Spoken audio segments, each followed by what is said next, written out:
નમસ્કાર મિત્રો, ડોક્ટર જીવરાજ મહેતા પ્રાથમિક શાળા લેવિયાસી બી. આજે આપણે બાળમેળા 2025 અંતર્ગત ટોપ 100 વિભાગમાં વિષય છે ટેકનોલોજીના ગેરલાભ અને લાભ.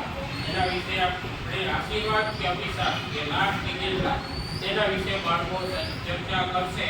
ધોરણ 5ના બાળકો રાજીવભાઈને આપણે પોતાના વિચારો શું કહે છે તે જાણીએ.